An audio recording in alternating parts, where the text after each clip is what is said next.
Hello दोस्तों, मैं doctor रश्मि त्रिपाठी आपका अपने चैनल लव फाइटर्स अकेडमी में स्वागत करती हूँ। दोस्तों, आज के सेशन में जो मैं केस लेके आई हूँ वो इलाहाबाद हाई कोर्ट का बहुत ही लेटेस्ट केस है 2024 का। अभी हाल ही का है, एक आध दिन पहले का ही जजमेंट आया है। इस केस में क्या होता है कि हम ये जानेंगे कि अगर हिंदू जो विवाह होता है उसमें कन्यादान अगर ना किया जाए तो क्या वह शादी वैध मानी जाएगी या नहीं मानी जाएगी। यही जो है केस आया था इलाहाबाद हाई कोर्ट के सामने, और इलाहाबाद हाई कोर्ट ने अपने जजमेंट में क्या कहा हम लोग इस सेशन में जानेंगे। और ये भी जानेंगे कि हिंदू मैरिज एक्ट क्या कहता है कन्यादान के बारे में। तो चलिए हम लोग अपना सेशन स्टार्ट करते हैं। जैसा कि यह जो केस था इलाहाबाद हाई कोर्ट के सामने, जो अभी हाल ही में आया 2024 का ही अप्रैल का ही केस है, तो हम लोग जानते हैं कि उस केस का पहले नाम क्या है। उस केस का नाम है Ashutosh Yadav versus state of UP 2024। Allahabad high court का लेटेस्ट जजमेंट है। तो इस केस में क्या होता है कि एक पर्सन की जो शादी हुई रहती है तो वह उस शादी को लीगल शादी नहीं मान रहे थे। और उनका क्या कहना था? उनका ये कहना था कि मेरी शादी में कन्यादान नहीं हुआ है तो मेरी शादी वैध नहीं है। हिंदू मैरिज एक्ट में इनका कहना था, यानी हिंदू में हमारे हिंदू में जब शादियां होती हैं तो इनका कहना था कि कन्यादान क्या होता है, कन्यादान की जो रस्म होती है वो आवश्यक होती है, और हमारी शादी में ऐसा नहीं हुआ है तो हमारी शादी लीगल नहीं है, वैध नहीं है। यही मेन मुद्दा था। तो ये पहले अपना ट्रायल कोर्ट में केस लेके जाते हैं, लेकिन ट्रायल कोर्ट में जब इनका केस आता है तो ट्रायल कोर्ट ने इनके जो शादी का प्रमाण पत्र वगैरह था वो सब, मैरिज प्रमाण पत्र वो सब देखती है और कहती है कि नहीं, आपकी शादी लीगल ही है। तो फिर इनका ये कहना था कि जो गवाह वगैरह हैं उनको फिर से बुलाया जाए और उनकी फिर से जो है गवाही दिलवाई जाए, इससे यह बात साबित हो कि उन्होंने कन्यादान वाला जो रस्म नहीं किया है वो बात सामने आ जाएगी। और उनका कहा कि जो भी गवाही दी गई है वो मिसमैच थी, सही तरीके से नहीं थी, इसलिए फिर से गवाही दी जाए। बस इसी बात के लिए वो क्या करते हैं, फिर से गवाही करवाने के लिए क्या करते हैं, ये इलाहाबाद हाई कोर्ट में अपनी याचिका डालते हैं। इनका कहना था कि सीआरपीसी का सेक्शन जो 311 होता है वह यह बात कहता है कि अगर गवाहों को कोर्ट अगर समझेगा ज़रूरी कि फिर से बुला करके उनसे गवाही ली जाए तो वो ऐसा कोर्ट कर सकती है। तो यही याचिका इन्होंने इलाहाबाद हाई कोर्ट के सामने डाला था, और इनका यही कहना था कि फिर से दो गवाह ऐसे हैं, इनकी पत्नी और इनके पिता, जिन्होंने सही तरह से गवाही नहीं दी थी और हमारा कन्यादान नहीं हुआ था, इसलिए हमारी शादी लीगल नहीं थी। यही बात ये प्रूव करना चाह रहे थे और इसीलिए फिर से गवाही दिलवाना चाह रहे थे। तो ये था इनका मेन मुद्दा, और यह केस तब जाता है इलाहाबाद हाई कोर्ट के पास। जब इलाहाबाद हाई कोर्ट के पास यह मुद्दा जाता है तो पहले इलाहाबाद हाई कोर्ट सब बातों को समझती है। तो इलाहाबाद हाई कोर्ट का ये कहना था कि जो हमारा हिंदू मैरिज एक्ट है उसका जो सेक्शन 7 होता है वह यह बात कहाँ कहता है कि शादी की रस्म के लिए, यानी कि शादी के लिए कन्यादान एक आवश्यक शर्त है, यानी कि आवश्यक प्रक्रिया है। देखिए, जो हमारा हिंदू मैरिज एक्ट है उसका सेक्शन 7 है, वो ये बात कहता है कि हिंदू रीति रिवाजों में जैसे शादियां होती हैं उनके अनुसार, उनकी जब शादियां होगी रीति रिवाजों के अनुसार तो उसे लीगल मतलब वैध शादी माना जाएगा। और उसके साथ ही साथ अगर दोनों पर्सन क्या हैं, ऐसे हैं कि जिनमें सप्तशती यानी कि 7 फेरों की बात होती है, 7 फेरों की जो बात होती है वह बहुत ज़रूरी होती है। मतलब कि 7 फेरे हों, जैसे ही 7वां फेरा पूरा होता है शादी कंप्लीट मानी जाती है।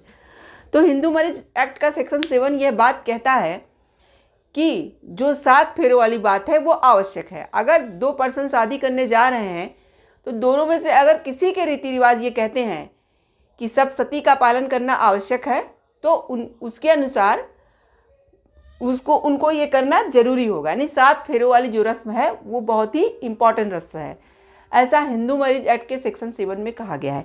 तो यही बात इलाहाबाद हाई कोर्ट ने भी कहा कि जैसा कि हमारा हिंदू मैरिज एक्ट का सेक्शन 7 है वो यह बात कहता है कि शादी के लिए सब सदी वाला जो पार्ट है, यानी 7 फेरों वाली जो प्रक्रिया है वही आवश्यक है। बाकी कन्यादान की तो वहाँ कोई बात ही नहीं की गई है। तो कन्यादान हो या ना हो, आपकी शादी लीगल है। अब देखिए, चलिए हम लोग देखते हैं कि कौन थे जस्टिस और क्या उन्होंने पूरी बातें एक्सप्लेन करके बोला। जैसा कि जो बेंच इसका फैसला सुना रही थी वो थे जस्टिस सुभाष विद्यार्थी। सुभाष विद्यार्थी की पीठ ने कहा कि हिंदू विवाह अधिनियम केवल सप्तपदी को ही हिंदू विवाह को एक आवश्यक समारोह के रूप में प्रावधान करता है। यह प्रावधान नहीं करता है कि कन्यादान का समारोह हिंदू विवाह के समापन के लिए आवश्यक है। मतलब यहाँ जो जस्टिस बैठे थे वो जस्टिस सुभाष विद्यार्थी सर थे। उन्होंने मतलब ये कहा कि हमारा जो हिंदू मैरिज एक्ट है उसका जो सेक्शन 7 है वो सिर्फ इस बात के लिए कहता है कि 7 फेरों वाला जो कंडीशन है वो कंप्लीट होना चाहिए। कन्यादान की वहाँ कोई बात ही नहीं आई है। कन्यादान जो होता है, देखिए कन्यादान क्या होता है आप लोगों को तो पता ही होगा। जो भी हिंदू भाई हमारे जो हिंदू लोग हैं वो लोग जब शादियां करते हैं तो उनको कन्यादान का मतलब पता है। जैसे कन्यादान में क्या होता है कि लड़की के माता पिता, अगर पिता नहीं है तो केवल माता, लड़की का जो है कन्यादान करते हैं। तो कन्यादान में वो यह वचन देते हैं कि आज से हमारी लड़की आपकी हुई, अब इसके रक्षा का पूरा दायित्व तो आपके ऊपर है। और जो जिससे शादी होती रहती है वह इस बात को स्वीकार करते हैं। तो यही मतलब एक कन्यादान का प्रोसेस होता है। लेकिन हमारा हिंदू मैरिज एक्ट, देखिए कन्यादान तो होता है लेकिन उन्होंने मतलब ये हिंदू मैरिज एक्ट का जो सेक्शन 7 है वह एक आवश्यक प्रक्रिया के रूप में कन्यादान को नहीं बताया गया। वहाँ सिर्फ 7 फेरों की बात को कहा गया है कि जो 7 फेरों वाली प्रक्रिया होती है, अगर 7वां फेरा पूरा नहीं हुआ कि आपकी शादी कंप्लीट मानी जाती है। तो यही बात कोर्ट ने कहा कि हिंदू विवाह को एक आवश्यक समारोह के रूप में प्रावधान करता है तो सिर्फ सप्तपदी को करता है, यानी कि 7 फेरों को करता है। यह प्रावधान नहीं करता है कि कन्यादान का समारोह हिंदू विवाह के समापन के लिए आवश्यक है। कोर्ट ने कहा कि कन्यादान अनुष्ठान के प्रदर्शन के संबंध में अभियोजन पक्ष के गवाहों की दोबारा जांच मामले के उचित निर्णय के लिए आवश्यक नहीं है। उनका ये कोर्ट का देखिए ये कहना हुआ कि आप सिर्फ इस बात के लिए सिर्फ गवाह को फिर से बुलाना चाहते हैं सीआरपीसी के सेक्शन 311 का यूज करके कि यहाँ पे यह बात प्रूफ हो जाए कि कन्यादान की रस्म नहीं हुई है। तो कोर्ट ने यही कहा कि कन्यादान की रस्म जब हिंदू मैरिज एक्ट में इतनी आवश्यक बताई ही नहीं गई है तो हमको क्या ज़रूरत है जो है गवाहों को फिर से इस बात के लिए बुलाने की कि सिर्फ यह बात प्रूफ हो पाए कि कन्यादान नहीं हुआ है। तो कोर्ट ने यही कहा कि यहाँ पे मैं नहीं इस बात के लिए गवाहों को बुलाने का को आवश्यक नहीं मानता कि सिर्फ जो है कन्यादान की रस्म को प्रूफ करने के लिए हुआ है कि नहीं हुआ है, इस बात के लिए आप गवाहों को बुलाएं। तो हिंदू मैरिज एक्ट के अनुसार यह आवश्यक रस्म नहीं है, तो इसके बिना भी शादी पूर्ण मानी जाती है। तो यहाँ गवाहों को बुलाने की कोई ज़रूरत नहीं है। देखिए कोर्ट ने कहा कि इसलिए इस तथ्य को साबित करने के लिए गवाहों को सीआरपीसी की सेक्शन 311 के तहत नहीं बुलाया जा सकता। कोर्ट ने ट्रायल कोर्ट के आदेश को बरकरार रखा। ट्रायल कोर्ट ने भी अपने आदेश में यही कहा था कि आपकी शादी बिना कन्यादान के भी पूर्ण है, यानी कि शादी हुई ही है। तो कोर्ट ने भी वहाँ पे ट्रायल कोर्ट ने भी इनकी बात को नहीं माना था। तो फिर इसी आदेश को तो उन्होंने चुनौती दिया था और अपनी याचिका डाला था हाई कोर्ट में।